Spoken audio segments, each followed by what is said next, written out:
A clergyman joining those burning draft cards at Arlington Street Church in Boston, October 1967.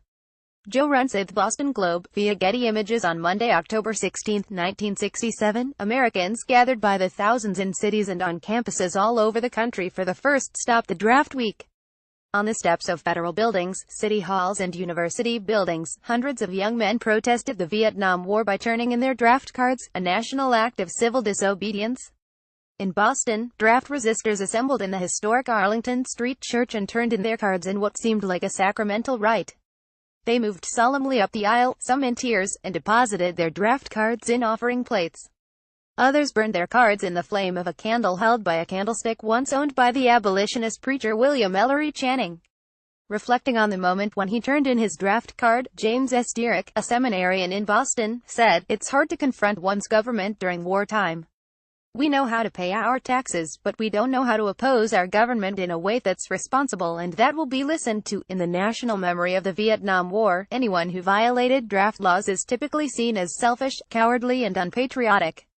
It was one thing for civil rights activists to confront the government by breaking the law. By 1967, many of them were regarded as among the nation's finest citizens.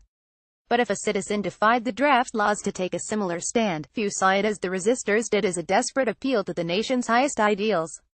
Certainly, President Lyndon Johnson did not understand. When draft resistors showed up in Washington on October 20 with nearly 1,000 draft cards collected from all over the country and turned them in at the Justice Department, he was furious. Johnson raged privately about whomever the dumb son of a bitch was who would let somebody leave a bunch of draft cards in front of the Justice Department and then let them just walk away, and ordered the Attorney General, the FBI and the Selective Service to investigate. If the president had been better briefed, he would have known that the week's theme of moving from protest to resistance came in large part from the expectation that thousands of draftage men would deliberately defy draft laws. And he knew enough about the draft that he should have seen these protests coming.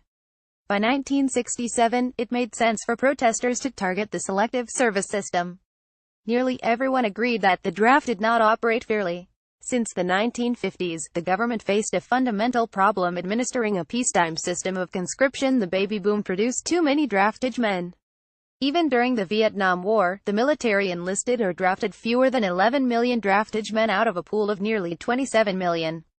Under the direction of Gen. Louis Hershey, the Selective Service fashioned a system of deferments and exemptions that local draft boards awarded to registrants for pursuing certain activities outside the military, such as going to college or medical, dental or divinity school, serving in the reserves, or working for a defense contractor. By 1966, as draft calls increased dramatically, the system of deferments came under intense criticism. In response, President Johnson appointed a commission that confirmed the inequities of the system.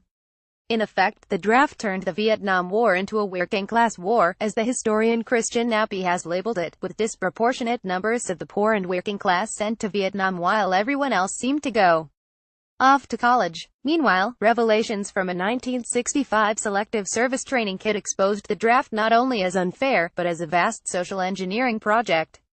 In the so-called channeling memo, first published in New Left Notes in January 1967, General Hershey wrote to draft board officials that the process of delivering a few thousand men to induction centers is not much of an administrative challenge. Rather, General Hershey declared, it is in dealing with the other millions of registrants that the system is heavily occupied, developing more effective human beings in the national interest. Too bad no one told the American public that the real point of the draft was to develop more effective human beings. Yet, through the use of channeling, of wielding the threat of induction to push young men into activities the Selective Service saw as advancing the national interest, the draft produced a psychology of granting wide choice under pressure. This, General Hershey claimed, was the American or indirect way of achieving what is done by direction in foreign countries where choice is not permitted. The channeling memo exposed a coercive draft system that took a generation of men and threw them into an arena to compete with one another, in a competition few of them would have chosen for themselves. Getting a deferment meant survival. For the men who became draft resistors and for their supporters, the realization that they were compelled to play an undemocratic game that privileged some Americans over others only reinforced their sense that the United States had strayed from its most cherished values. They did not take their decision to resist the draft lightly. As children of the Second World War generation, they had thought of their country as a leader of nations. The United States had defeated fascism abroad, prosecuted Nazi war criminals and brought the United Nations to New York. As they came of age, however, they saw Lyndon Johnson escalate the war in Vietnam almost unilaterally, killing hundreds of thousands of Vietnamese civilians and tens of thousands of Americans. Instead of being a model nation, the United States now faced international condemnation, even from allies, over its use of overwhelming military power. After years of signing petitions, writing to their congressmen and turning out for large-scale demonstrations, to no avail, draft resistors now upped the ante. A loose coalition of resistance organizers planned the National Draft Card Turn-In. They were inspired by the civil rights movement, the Berkeley free speech movement, during which one of its leaders, Mario Savio, described having to put your bodies upon the gears, and upon the wheels, and upon the levers in order to stop the operation of an odious machine, and the precedent of resistors such as Muhammad Ali. By risking indictment, they thought that they could put the Johnson administration, and the war itself, on trial in court proceedings all over the country.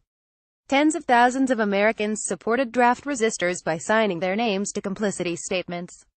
The most prominent of these, The Call to Resist Illegitimate Authority, was written by intellectuals, and first published in the New York Review of Books and the New Republic.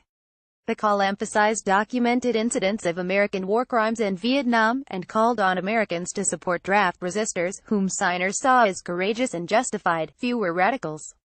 Boston draft resistors, for example, were mostly middle to upper middle class, the children of Democrats who presumably voted for Johnson in 1964. Most important, 82% of them held deferments that protected them from being drafted. By breaking the law, they willfully made themselves vulnerable to prosecution and to being called for induction. These were hardly the acts of cowards. There was something of the flying trapeze in these maneuvers now, Norman Mailer reported when the draft cards were returned to the Justice Department. The commitment to an uncertain future that might involve a prison sentence was like a moral leap which the acrobat must know when he flies off into space, he wrote. One has to have faith in one's ability to react with grace en route. One has, he concluded, to believe in some kind of grace. Neither President Johnson nor General Hershey saw any grace in draft resistance. Hershey responded enthusiastically to the president's order to act on draft resistance by instructing draft boards to reclassify and call for induction anyone who turned in their draft cards, actions that the Supreme Court later ruled in the case of James S. Derrick, among others, unconstitutional. And although draft resistors expected to be arrested and prosecuted, Attorney General Ramsey Clark surprised them by indicting only a handful of ringleaders, including the famed pediatrician Dr. Benjamin Spock. The convictions in that trial were overturned on appeal. The draft resistors' mass civil disobedience strategy did not work out the way they planned. They did not get the chance to put the war on trial in hundreds of federal court proceedings all over the nation. But Johnson administration papers show that the president did not grant General William Westmoreland's request for 206,000 additional troops, in part because so many administration officials predicted more draft resistance, on an unprecedented scale. 50 years later, it is worth remembering the place of draft resistors in the American tradition of dissent. By escalating protest against the war and risking their own freedom, they kept alive a vital form of citizenship.